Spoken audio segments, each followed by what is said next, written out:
Class 10 Maharashtra board मध्ये अतिशय महत्वाचा टॉपिक म्हणजे उपयोजित इतिहास. यावरील महत्वाचे 3 ते 4 प्रश्न परीक्षेमध्ये नक्कीच असतात.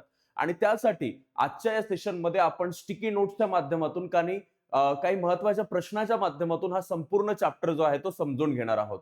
पहिल्यांदा तर उपयोजित इतिहास म्हणजे काय हा प्रश्न तुमच्या डोक्यामध्ये निर्माण झाला पाहिजे.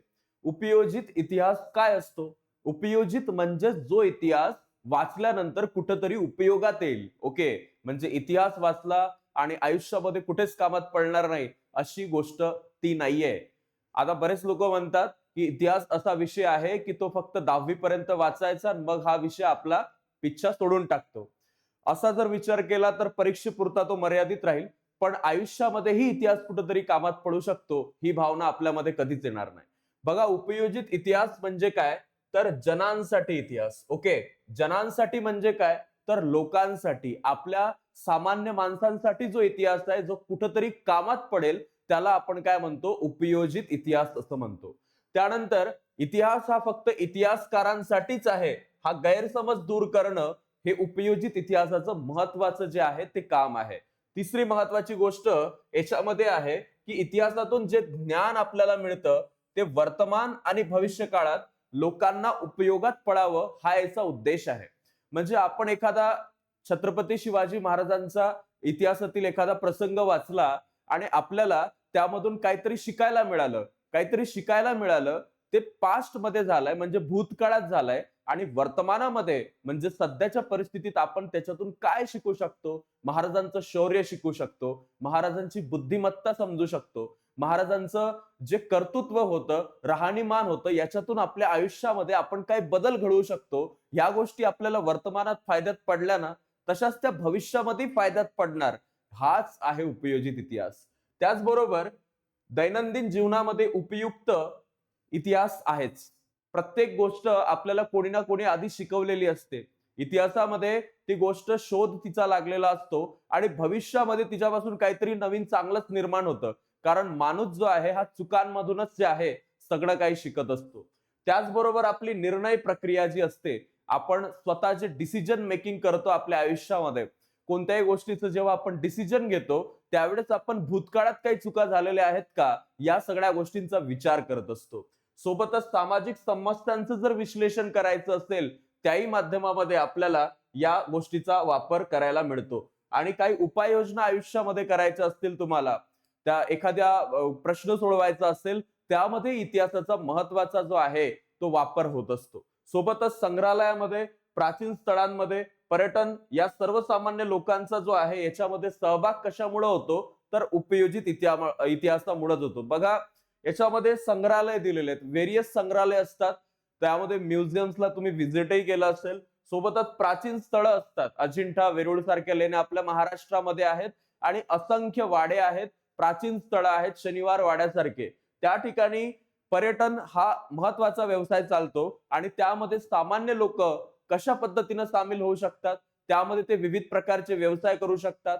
पर्यटनामध्ये गाईड पासून तर त्या ठिकाणी काहीतरी शॉप लावण्यापर्यंत इथपर्यंत जे आहे आपण पर्यटनाच्या माध्यमातून किंवा या इतिहास सगळ्या संशोधनातून आपल्याला त्याचा काहीतरी फायदा होत असतो. तर हे उपयोजित इतिहास म्हणजे लोकांच्या उपयोगामध्ये कुठं ना कुठं इतिहास येतोय, ही एक महत्वाची गोष्ट आहे. त्याचबरोबर याच्यासाठी एक महत्वाची संस्था आहे भारतामध्ये. त्या संस्थेचं नाव आहे Srishti institute of art design and technology. Okay, Srishti institute of art design and technology हे सेंटर कुठे आहे, तर बँगलोर मध्ये आहे. आणि या ठिकाणी पब्लिक हिस्ट्री म्हणजे जनांसाठी इतिहास म्हणजे उपयोजित इतिहास जो आहे तो शिकवला जातो. सोबतच या ठिकाणी आपण बघू शकतो उपयोजित इतिहास आणि विविध विषयामधलं संशोधन. म्हणजे उपयोजित इतिहासासोबतच बाकीचे काही असे विषय आहेत ज्यामध्ये संशोधन केलं गेलं. त्यातला जो पहिला महत्वाचा विषय आहे तो आहे तत्वज्ञान. याला आपण इंग्रजीमध्ये काय म्हणतो, याला आपण इंग्रजीमध्ये फिलॉसॉफी असं म्हणतो. ओके, ही फिलॉसॉफी म्हणजे काय, तर तत्वज्ञान. एखाद्या विषयावरती प्रगाढ विचार करणं, एखाद्या विषयावरती संपूर्ण जे आहे पुस्तकं तयार करणं. जसा एक शाळा हाच विषय आहे किंवा प्राथमिक शिक्षण हाच विषय आहे किंवा एक कामगार हाच विषय आहे. याच्यावरती विचार मंथन करत राहणं, समाजाप्रती काहीतरी अशा वैचारिक गोष्टी आणणं, त्याला आपण तत्वज्ञान म्हणतो. आयुष्यामध्ये तत्वज्ञानाचा खूप वापर होतो. बघा, विचारसरणीचा उगम तत्वज्ञानानुसार होतो. सोबतच काही परंपरा असतात, ट्रॅडिशन असतात. विकास जर समजायचा असेल तर तंत्रज्ञानाचा जो विकास आहे, तत्वज्ञानाचा जो इतिहास आहे, तो आपल्याला वाचणं आवश्यक आहे. सोबतच तत्वज्ञान व्यक्त झालेल्या भाषेच्या इतिहासाचा आपल्याला याच्यामध्ये उपयोग होत असतो. दुसरा जो महत्वाचा विषय आहे विज्ञान. विज्ञानामध्ये कितीतरी शोध लागला.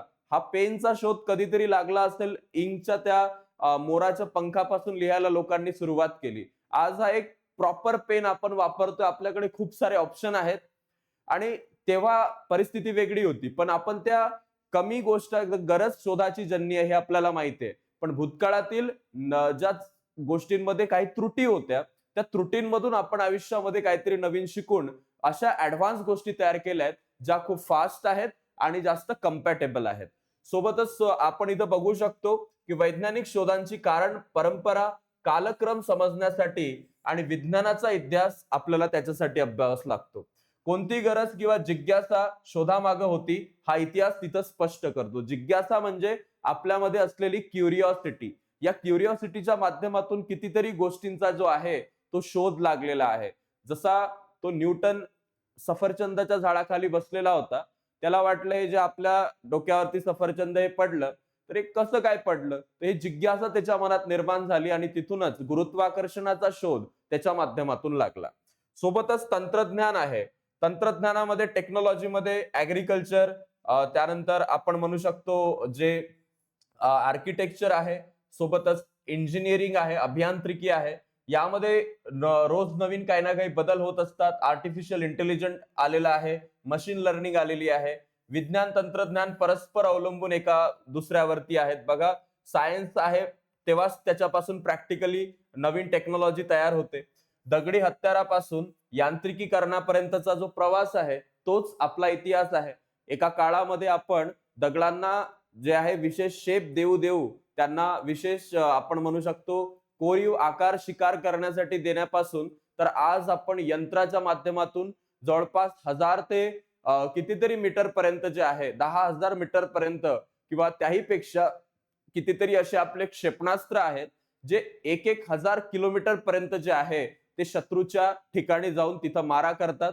तुम्ही ऑपरेशन सिंदूरच्या वेळेस पाहिलं असेल की आपल्याकडे एक असं महत्वाचं एक क्षेपणास्त्र होतं जे इथून बटन दाबली आणि टार्गेट सेट केलं की बरोबर टार्गेटवर जाऊन काय करत होतं, ब्लास्ट करत होतं. तर यापर्यंत आपण पोहोचलोय. सोबतच उद्योगधंदे आणि व्यापाराचा जर विचार केला आपल्या मार्केटमध्ये, बिझनेसमध्ये, आपल्याला तिथं बाजारपेठेचे बदल, त्यामधले कल्चरल जे काही सांस्कृतिक संबंध आहे, सोबतच समाज रचनेमध्ये जे काही परिवर्तन समजायला मदत होते, ही पण कशाच्या माध्यमातून होते? इतिहासाच्याच माध्यमातून होत आहे. आपल्याला अजून 3 महत्वाचे विषय याच्यात येतात. ते म्हणजे व्यवस्थापन शास्त्र. याला आपण मॅनेजमेंट असं म्हणतो. ओके, याला आपण काय म्हणतो? मॅनेजमेंट. तुम्हाला माहित असेल बरेच लोक MBA करतात. MBA, master of business administration. कोणताही व्यवसाय चालवायचा असेल तर त्याचं व्यवस्थित काय झालं पाहिजे? व्यवस्थापन झालं पाहिजे, ऍडमिनिस्ट्रेशन झालं पाहिजे.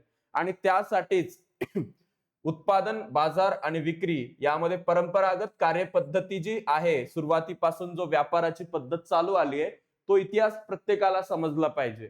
सोबतच सामाजिक आणि आर्थिक ज्या काही संस्था आहेत आणि त्यामधली जी मानसिकता आहे लोकांची, कशा पद्धतीनं व्यापाराच्या दृष्टिकोनामध्ये एखादा मोठा व्यक्ती तुमच्यासोबत व्यापार करेल, काय मानसिकता ठेवून किंवा काय त्याला वाटेल की तुमच्यापासून त्याला फायदा होईल, पुढच्या व्यक्तीला तुमच्यापासून काय फायदा होईल, त्याच्यापासून तुम्हाला काय फायदा होईल, ह्या सगळ्या गोष्टी कशा शिकवल्या जातात? या मॅनेजमेंटच्या, या व्यवस्थापनाच्या इतिहासामध्ये शिकवल्या जातात आणि तो इतिहास कुठून आलाय? भूतकाळातून आलाय. कलेच्या बाबतीमध्ये कलाचा विकास, कलेची शैली, कलाकाराची मानसिकता हे समजण्यासाठी सांस्कृतिक इतिहासाची जी गरज आहे ती सुरू झाली. सोबतच मानव्य ज्ञान शाखा, मानवाच्या अजूनही काही ज्ञानशाखा आहेत यासोबतच, जसा इतिहास आहे, पुरातत्व आहे, आर्किओलॉजी आहे, समाजशास्त्र आहे, सोशिओलॉजी आहे, मानवशास्त्र आहे, तसंच तत्वज्ञान आहे. या सर्व विषयांच्या अभ्यासामध्ये आपल्याला इतिहासाची काय होते? मदत होते. त्याचबरोबर या ठिकाणी आपल्याला उपयोजित इतिहास आणि आताचा जर वर्तमान काळ आपण पाहिला तर भूतकाळामध्ये जे काही अवशेष आहेत ती आपली सांस्कृतिक ओळख आहे. आपल्याला जे काही नाणी सापडलेली आहेत, जे काही आपल्याला शिल्प सापडलेले आहेत, जे लेख सापडलेले आहेत, त्या सगळ्या गोष्टींचा कसा फायदा होतो आपल्याला, तर ते आता आपण पाहूया. बघा, दोन प्रकारचे वारशाचे आपल्याकडे अर्थ समजतात. एक असतात मूर्त, म्हणजे जे निर्जीव स्वरूपाचे असतात, आणि एक असतात अमूर्त, जे कसे आहेत, सजीव आहेत, आणि ज्या अशा गोष्टी आहेत ज्या कधी नष्ट होऊ शकत नाहीत, अशा प्रकारच्या. त्यानंतर वारसा जतन आणि संवर्धनाची गरज याच्यातून स्पष्ट होते. इतिहास लेखनामुळे वर्तमान आपल्याला समजतो, जो सध्या प्रेझेंट आहे याच्याबद्दल आपल्याला माहिती मिळते. भविष्याचं आपल्याला दिशादर्शन होतं. सोबतच आपल्याला पर्यटनामध्ये, म्हणजे टुरिझम मध्ये, संवर्धनामध्ये, एखाद्या गोष्टीच्या विकासामध्ये, संशोधनामध्ये, विविध क्षेत्रामध्ये रोजगाराच्या संधी निर्माण होतात. हे कशामुळे शक्य आहे? हे सगळं या गोष्टींचा अभ्यास जो आपण केलेला आहे उपयोजित इतिहासाचा वर्तमान काळामध्ये, त्यामुळे शक्य झालेलं आहे. सोबतच आपण इथं पाहू शकतो की सांस्कृतिक आणि नैसर्गिक वारशाचं व्यवस्थापन कसं झालेलं आहे. सांस्कृतिक वारसा आपला कोणता आहे, तर याच्यामध्ये मूर्त सांस्कृतिक वारसा येतो. जसं आपल्याकडे काही महत्वाचे ठिकाणं आहेत ज्यामध्ये प्राचीन स्थळं आपण म्हणू शकतो, वास्तू म्हणू शकतो, काही शिल्प आपल्याकडे आहेत, काही मूर्त्या आपल्याकडे आहेत, काही चित्र आहेत, काही हस्तलिखित आपल्याकडे आहेत. हा वारसा कसा आहे, मूर्त आहे, आणि हा खूप ऑथेंटिक आहे. तो एका काळामध्ये कोणाच्या तरी माध्यमातून तयार करण्यात आला होता. अमूर्त सांस्कृतिक वारसा कसा आहे, जो आपण मौखिक परंपरेच्या माध्यमातून, एखादी गोष्ट एका पिढीकडून दुसऱ्या पिढीकडे पोहोचली, पारंपरिक ज्ञानाच्या माध्यमातून एखादं ज्ञान एका परंपरेपासून दुसऱ्या पिढीपर्यंत जे आहे नेहमी कल्चरली, ट्रॅडिशनली पोहोचवलं जातं. सोबतच सण समारंभ आपण साजरे करतो. हे पण एक इतिहासाचं अमूर्त स्वरूपच आहे. धार्मिक विधी असो, कला असो, पारंपरिक कौशल्य असो, याच्याशी संबंधित जे काही सगळ्या समूह रिलेटेड गोष्टी आहेत, या सर्व गोष्टींचा आपल्याला वापर दोन प्रकारामध्ये येतो. आपल्याला एक पेपरमध्ये चार्ट येतो की मूर्त आपल्या वारसा कोणता आहे आणि अमूर्त वारसा कोणता आहे. तर हा जो महत्वाचा पार्ट आहे, याला बाळांनो तुम्ही काय करून ठेवा, मोस्ट आयएमपी करून ठेवा, कारण हा प्रश्न पेपरमध्ये येतोच. ओके, आपल्याला मूर्त आणि अमूर्त वारसे आपले सगळे माहिती असले पाहिजे. त्यानंतर याच्यामध्ये जो पुढचा महत्वाचा भाग आहे तो म्हणजे सांस्कृतिक आणि नैसर्गिक वारसा, आणि त्यातला महत्वाचा पार्ट म्हणजे नैसर्गिक वारसा. आपल्याकडे विविध अभयारण्य आहेत, आपल्याकडे विविध राष्ट्रीय उद्यानं आहेत, आणि या सर्वांमध्ये आपल्याला विविध वनस्पती आणि प्राण्यांची, म्हणजे फ्लोरा आणि फौनाची ओळख होते. आता आपल्याकडे भारतामध्ये जर विचार केला तर आपल्याकडे वेस्टर्न घाट आहे, म्हणजे पश्चिम घाट आहे. या ठिकाणी कितीतरी वनस्पती आणि कितीतरी प्राणी असे आहेत जे नैसर्गिक दृष्टिकोनातून अतिशय महत्वाचे आहेत. सोबतच हिमालयासारखा महत्वाचा पर्वत आपल्या भारतामध्ये आहे, आणि याच्यामध्ये प्राणी असो, वनस्पती असो, इकॉलॉजी म्हणजे परिसंस्था असो. इकॉलॉजी काय असते, तर हे बघा, ज्या ठिकाणी एखाद्या, आपण म्हणू शकतो, नेचरमध्ये विविध प्रकारचे प्राणी एकाच ठिकाणी राहतात, विविध प्रकारच्या वनस्पती एखाद्या ठिकाणी राहतात, त्याच्यापासून जे एक परिसंस्था तयार होते त्यालाच आपण काय म्हणतो, इकॉलॉजी असं म्हणतो. सोबतच भूरचनात्मक वैशिष्ट्य, म्हणजे जमिनीमध्ये पण विविध जे आहे आपल्याला बऱ्याच ठिकाणी बदल दिसतात. तुम्ही जर राजस्थानमध्ये गेले तर राजस्थानमध्ये तुम्हाला वाळवंट पाहायला मिळतं. तुम्ही हिमालयामध्ये गेले तर तुम्हाला बर्फ पाहायला मिळतो. प्रत्येक ठिकाणची जी व्यवस्था आहे ती एक प्रकारची वेगळ्या प्रकारची व्यवस्था आहे. सोबतच याच्यामध्ये जैवविविध्य संरक्षणाचा भाग आपल्याला पाहायला मिळतो. प्रत्येक ठिकाणी जी बायोडायव्हर्सिटी आहे ती पण एक वेगळ्या प्रकारची डायव्हर्सिटी आहे. त्यानंतरचा जो महत्वाचा भाग आहे ते म्हणजे याच्यामध्ये युनेस्को नावाची जी संस्था आहे तिची काय महत्वाची भूमिका आहे. बघा, युनेस्को काय आहे, युनायटेड नेशन एन्व्हायरमेंटल, त्याचबरोबर सायंटिफिक कल्चरल ऑर्गनायझेशन. ओके, ही युनेस्को नावाची संस्था, हिची स्थापना यासाठी केली आहे की ज्या गोष्टी पर्यावरणीय दृष्ट्या, ज्या गोष्टी नैसर्गिक दृष्ट्या, ज्या गोष्टी सांस्कृतिक दृष्ट्या महत्वाच्या आहे, त्याचं संवर्धन करणे, त्याचा विकास करणे, यासाठी याची स्थापना करण्यात आली. वारशाचं जतन करण्यासाठी एक दिशादर्शक तत्व ते दाखवते. सोबतच पात्र परंपरा ज्या आहेत, त्याचबरोबर स्थळांची जागतिक वारसा यादी आहे, ही ती नेहमी जाहीर करत असते. नुकतेच छत्रपती शिवाजी महाराजांचे जे व्हेरियस महत्वाचे किल्ले आहेत याला युनेस्कोचा वारशाचा जागतिक वारशाचा दर्जा मिळालाय. त्यानुसार नक्कीच हे जे काही किल्ले आपल्या भारतातील पॉलिटिकल सिस्टीम कधी सुधारू शकली नाही त्याचा विकास युनेस्को करेल आणि ते एक धरोहर आहे. ती जागतिक लेवल पर्यंत आपला इतिहास जो आहे छत्रपती शिवाजी महाराजांचा तो पोहोचवला जाईल. त्याचबरोबर याच्यामध्ये याच्यावरती प्रश्न नेहमी येतात ते म्हणजे याला आयएमपी करून ठेवा. अमूर्त आणि मौखिक वारशामध्ये कुट्टियट्टम नावाचा जो महत्वाचा नाट्य परंपरेचा जो प्रकार आहे तो कुठे आहे? केरळमध्ये आहे. वैदिक परंपरेला 2003 मध्ये युनेस्कोचा दर्जा मिळाला. 2005 मध्ये उत्तर भारतामध्ये रामलीला या सादरीकरणाला दर्जा मिळाला. 9 मध्ये गढवाल उत्तराखंड येथील रम्मम नावाचा जो धार्मिक उत्सव आहे उत्तराखंड हे लक्षात ठेवा इथं रम्मम आहे. सोबतच 10 मध्ये राजस्थानचं कालबेलिया नावाचं जे संगीत आहे लोकनृत्य आहे याला दर्जा मिळाला. 2010 मध्ये पश्चिम बंगाल झारखंड ओडिसा इथलं जे छाऊ नृत्य आहे याला दर्जा मिळाला. केरळमधलं जे मुडियट्टू नावाचं जे विधिनाट्य आहे याला 10 मध्ये दर्जा मिळाला. अशाच प्रकारे लडाख जम्मू काश्मीर मध्ये बौद्ध मंत्र पठणाची जी परंपरा आहे तिला 2012 मध्ये दर्जा मिळाला. सोबतच मणिपूरमध्ये संकीर्तन परंपरा आहे याला 2013 मध्ये दर्जा मिळाला. 14 मध्ये ठठेरा नावाच्या जमातीची तांब्याची आणि पिवळी भांडी बनवण्याची जी कलाम परंपरा आहे याला 2014 मध्ये दर्जा मिळाला. आणि सोबतच नवरोजला 16 मध्ये आणि योगाला जे आहे 2016 मध्ये योग जो आहे योगा याला जो आहे सांस्कृतिक वारशाचा महत्वाचा एक दर्जा जागतिक लेवलवरती देण्यात आला.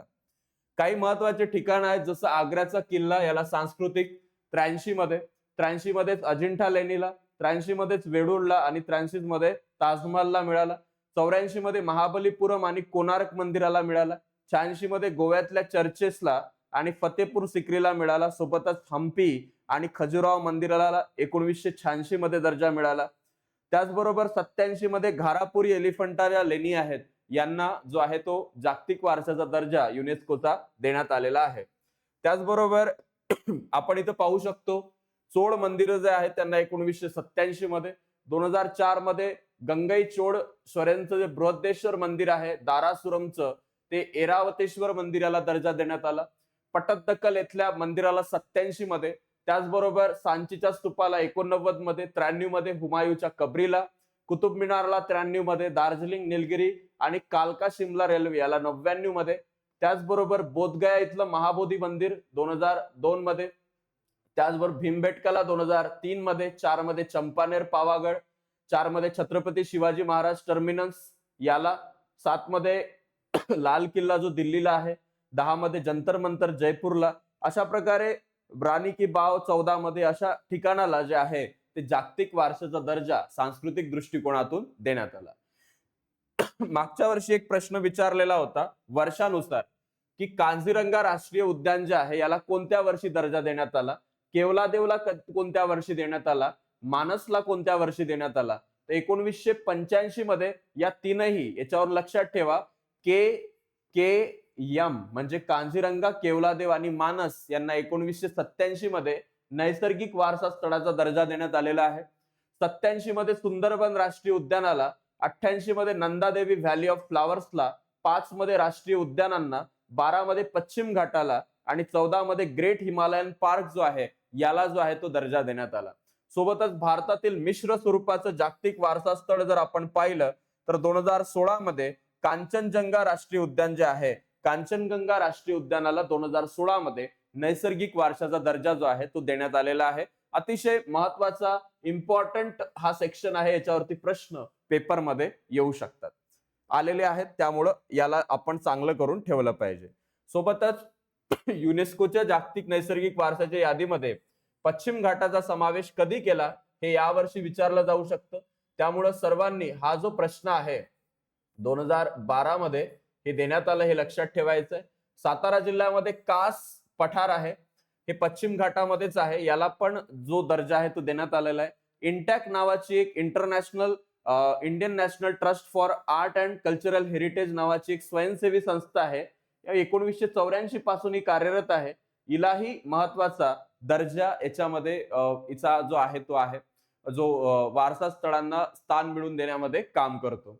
एक स्वयंसेवी ती संस्था आहे आणि या क्षेत्रामध्ये ती 84 पासून काम करते. आता संबंधित व्यावसायिक क्षेत्र कोणकोणते आहेत? म्हणजे व्यावसायिक दृष्टिकोनातून इतिहास कसा महत्वाचा आहे, तर कोणत्या सेक्शन मध्ये कशी आपल्याला मदत होऊ शकते? तर इतिहासामध्ये संग्रहालय आणि अभिलेखागार आहेत, ज्या माध्यमातून विविध प्रकारचे नवीन नवीन व्यवसाय सोबतच नवीन ज्या आहेत त्या नोकऱ्या, उद्योग तयार होतात. ऐतिहासिक स्थळांचं जतन संवर्धनाच्या याच्यामध्ये आपण काम करू शकतो. सोबतच मनोरंजन आणि संपर्क माध्यमांमध्ये आज बराच जो आहे इतिहासामध्ये खूप स्कोप आहे. पर्यटन आणि आतिथ्य हा सगळ्यात वाढणारा भारतातला महत्वाचा व्यवसाय सध्याच्या परिस्थितीत आहे. तर हे संबंधित व्यावसायिक क्षेत्र आपण उपयोजित इतिहासासंबंधित बघू शकतो. यावरती एक क्वेश्चन पेपर मध्ये येऊ शकतो की कोणकोणते संबंधित व्यावसायिक क्षेत्र उपयोजित इतिहासाशी संबंधित आहेत, हे तुम्हाला माहिती पाहिजे.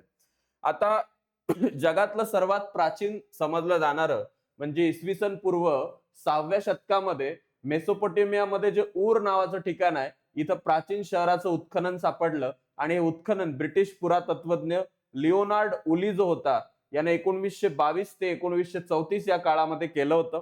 अॅनागोल्डी नावाच्या मेसोपोटेमियाच्या राज्यकन्याने हे बांधलेलं होतं आणि ती या संग्रहालयाची संग्रहपाल म्हणून काम करत होती. या संग्रहालयामध्ये सापडलेल्या प्राचीन वस्तूसोबत जे आपल्याला माहिती मिळते त्यामध्ये मातीच्या वाटिका, क्ले टॅबलेट जे आहेत याचा महत्वाचा वापर होतो. तर हे एक लक्षात ठेवायचं आहे. सोबतच एक महत्वाची गोष्ट म्हणजे आपल्याला विचारू शकतात इंडियन म्युझियम हे कुठे आहे, तर ते कलकत्तामध्ये आहे आणि याची स्थापना एशियाटिक सोसायटी तर्फे 1814 मध्ये करण्यात आली होती. 1814 मध्ये या संस्थेची स्थापना करण्यात आली होती. नॅथॅलियल वॉलिक हा डॅनिश वनस्पती बॉटनिस्ट होता, तो याचा संस्थापक होता आणि हे पहिलं संग्रहपाल पण तोच होता, डॅनिश नॅथॅलियल वॉलिक त्याचं नाव होतं. संग्रहालयामध्ये कला, पुरातत्व, मानव वंशशास्त्र या 3 विभाग आहेत आणि याचं जतन, छायाचित्रण, प्रदर्शन, सादरीकरण याच्यामध्ये इंडियन म्युझियम जे आहे कलकत्त्याचं 1814 मध्ये जे स्थापन झालं एक महत्वाची भूमिका बजावतं. सोबतच पुण्यामध्ये नॅशनल फिल्म आर्काइव्ह म्हणजेच राष्ट्रीय फिल्म संग्रहालय आहे, याची कचेरी आहे मुख्य आणि भारत सरकारच्या प्रसारण खात्याचा माध्यम विभाग म्हणून 1964 मध्ये याची स्थापना झाली होती.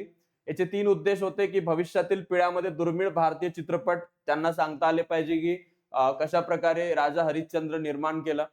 त्याचबरोबर संबंधित महत्वाच्या बाबीचं वर्गीकरण तिथं होतं आणि संस्कृतीच्या प्रसाराचं एक महत्वाचं ते केंद्र आहे, ज्या ठिकाणी असंख्य महत्वाच्या गोष्टी ज्या आहेत त्या स्टोअर करून ठेवलेल्या आहेत. अशा प्रकारे हा एक महत्वाचा चॅप्टर आणि याच्यामध्ये आपण याच्याबद्दल तर पाहिलेलंच आहे. सो यामध्ये तुम्हाला काही प्रश्न असतील किंवा तुमच्या काही क्वेरीज असतील तर त्या कमेंट बॉक्समध्ये नक्की सांगा. हे लेक्चर जर तुम्ही पूर्ण पाहिलं असेल तर कमेंट बॉक्समध्ये वेद हे टाईप करायला विसरू नका आणि थँक्यू सो मच, तुम्ही हा व्हिडिओ पूर्ण पाहिलात. भेटूया आता आपण पुढील क्लासमध्ये आणि या व्हिडिओला जाता जाता सगळ्यांनी लाईक आणि चॅनलला सबस्क्राईब करायला विसरू नका.